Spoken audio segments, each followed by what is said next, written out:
Well, there's new guidance from the World Health Organization on weight loss, the WHO telling people to avoid sugar substitutes. Now, the director says replacing sugars with non-sugar sweeteners doesn't help people control their weight long term. All right, so let's talk a little bit more about this. We know these new guidelines can be confusing, so we have an expert with Health One to better explain them to us. Dr. Rachel Moore from the Denver Center for Bariatric Surgery joins me now.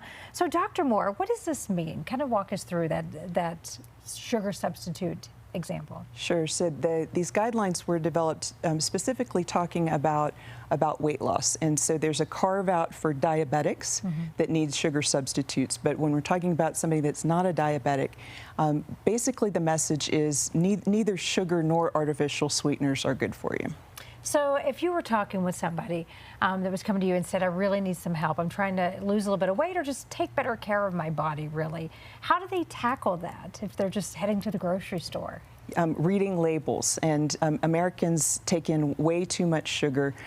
This is a little bit shocking, and you can work toward it as a goal rather than having to start immediately. But the recommendation is not to have more than 4 tablespoons of sugar a day, and the typical American diet far exceeds that. Yeah, we don't even want to talk about how much that probably is, right?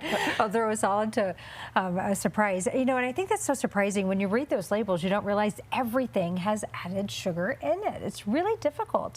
And as you said, to find things that don't have added sugar. It is, and we're looking at labels, looking at fiber content and protein, trying to keep fiber and protein high and sugar low on everything. Things that you think of having sugar, and then things that you don't. But it is everywhere. Yeah, and so let's talk a bit about how bad this is for our bodies. Sugar.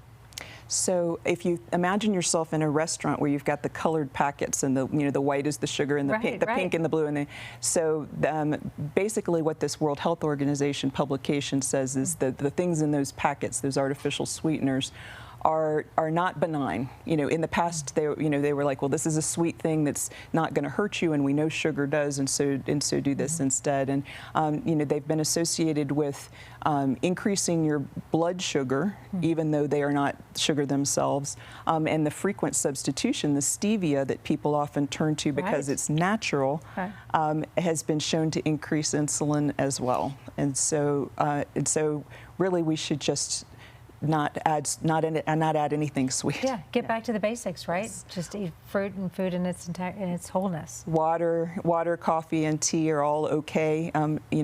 As long as we don't put too much stuff into them. All right. Well, thank you so much for coming in and breaking some of that down for us. And I always think summertime is such a great time to kind of hit that reset button and try again. And of course, we will post all of these new guidelines for you on our website, cbsnewscolorado.com. We'll be right back.